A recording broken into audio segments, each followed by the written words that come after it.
Hello, my fellow investors, and welcome back to another very special video. Today, guys, I would like to talk about something that a commenter here on YouTube asked me on my $500 per month video, which, by the way, if you guys haven't checked out that one, make sure to check it out because, well, my portfolio, the TLDR, my portfolio finally reached a big milestone of making $500 per month. So make sure to check it out if you haven't. And, well, this commenter, I'm actually going to put your comment right here. Don't really know your name. For some reason, YouTube isn't showing me your name. I'm just going to call you M, and just like how your logo has it. Pretty much just said, interesting stuff. Thanks for this. Can you give us some context for this to help us understand what is achievable? For example, what is the latest dividend yield in your portfolio? Did you invest by saving, or did you start with a lump of capital? Many thanks. So, guys, for all those of you who may be new, or maybe, you guys have been here for a while, I would like to talk about this because this is something that a lot of people don't talk about, and I'm going to show you guys everything that I went through.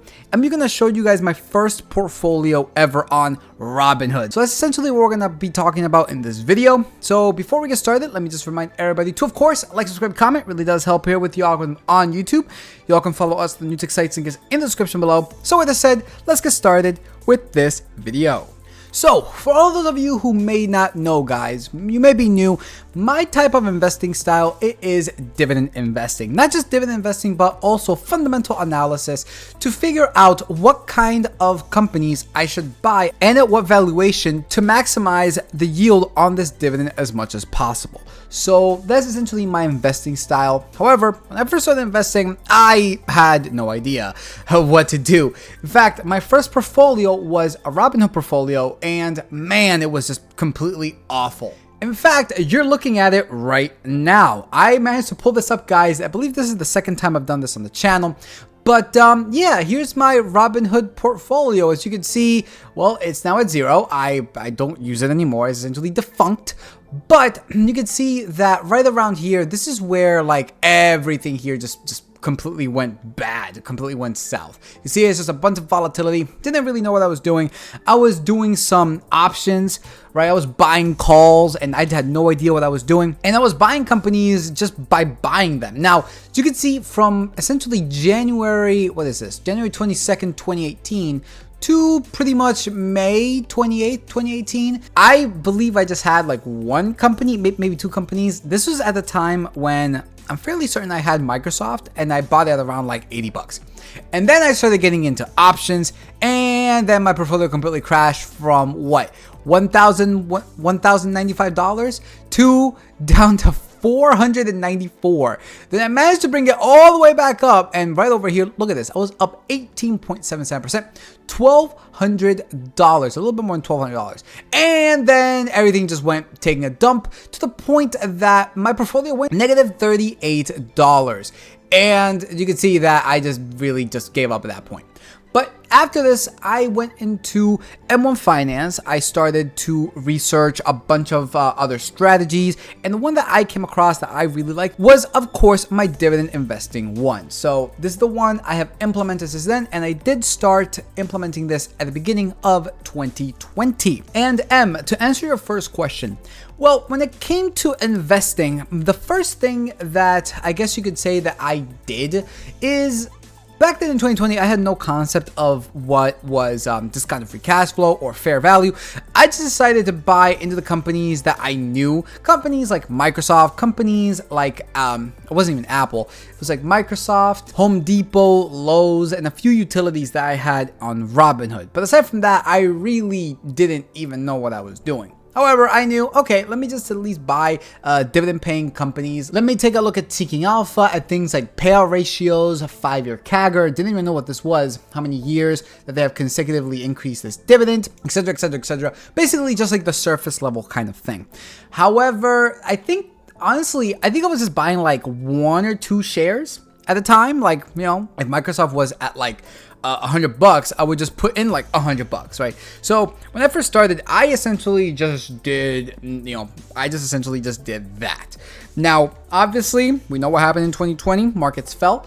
And that's when I had the opportunity to buy a bunch of good companies at a really, really good valuation. And one of them was none other than the company Chevron. Now, I did buy a bunch of this one at around the $100 mark. And, well, the way that I like to invest in a way, it is not to do a lump sum, but to essentially dollar cost average, right? Because you don't necessarily know when companies will rebound. So I look at a company like Chevron, or actually, let's take a look now at a company like Realty Income, right? This thing is down 49.68, and I believe my average share price is like $60 or 59 or something like that. So, you know, I did make a few buys this month at around like the $56 mark and $51 mark. So the way that I like to essentially do it is putting in like $1,000, right? It's whatever you can afford, obviously. It really just depends up to you. But putting in like $1,000, then waiting. If it keeps falling, you keep buying. And if it goes up, you stop buying. Essentially, that's the way that I like to do it. And I like to use that from my checkings account, not necessarily from my savings account. So yeah, it is what it is. Now, here's the thing. What I just said there is very, very, I guess, unique to me, right? And that's essentially the whole aspect of investing. It's going to be unique to you because another thing you asked me is, what is achievable? Well, it depends what you want to achieve, because for me, my goals were to essentially have my dividends pay for my utilities, pay for my rent, pay for all that stuff. Now, I guess you could say that my first goal was to get something small, right? I took my smallest bill, I itemized all my bills, and I said, okay, the smallest one, I want my dividends to cover that one. So when I first hit the first month covering that one, okay, great, that covered it. And then my goal was to essentially have every single month cover that one bill. Then I went to the next one and I did the exact same thing. So it really just depends, you know, what is your goal when it comes to all of this. In fact, let's take you guys to my wife's portfolio to show everybody what her goals are. And as you can see right over here, her goals are to essentially have the dividends pay for things like Paramount Plus, Disney, Netflix, the child that she sponsors. That's the kind of goals that she wants. So completely different than mine. Obviously, like the ones that I started with, it wasn't, you know, $5 per month. It was like around like what, $50, $60 per month. So it really just depends up to you and what you want your dividends to cover. Itemize it from the smallest to the biggest. Very similar to that of the Dave Ramsey debt snowball effect. Well, this is not debt snowball. This is just, you know, paying bill snowball, I guess you could say, or I want to say something like income snowball, right? You want to itemize all your things. At least this is just the way that I like to do it. Itemize every single bill that you have, every single expense that you have, and essentially start investing to the point that your dividends cover 1 month at a time, right? Cover your electricity for 1 month, then the next month it won't, because it'll obviously be lower, but eventually you will get to where all months cover electricity, then you move on to the next bill, and so on and so on and so on. So that is what I would consider achievable. Again, it really is up to you. All of this is very, very unique to the person, because when it comes to how much you can invest, well, only you know that. I don't know how much your expenses are. I don't know how much you can invest in. I don't know how much debt you have. So it really just depends up to you. My suggestion would be to itemize all the bills, all your expenses, and put them from lowest to highest, and then go from there, right? And then go from there. Now, the last thing that you talked about was, what is my dividend yield in my portfolio right now? And, well, this is actually kind of interesting, because averaging it out, my portfolio is at 3.41%. Now, this is not correct, because this doesn't take into account the yield on cost. However, we can calculate the yield on cost by taking my total annual dividends, right? You can see right here, $6,010, and then dividing that by the total amount of money I have invested into my account. Now, in here, we would have to essentially add $149,000 to $7,300 essentially. So let's do that right now. So if we take this $149,087 over here, and what was it, 32 cents, if we add that to the $7,288.28, we get $156,375.60. Okay, so let's just open up the calculator one more time. And now what we're going to do, guys, is we are going to take this $6,010.40. So if we do over here, $6,010 $1.40. And if we divide that by $156,375.60, we get the yield of 0.0384. So obviously we multiply this by 100, we get a total of 3.84%. So there you go. My yield on cost for my portfolio is generating almost 4%.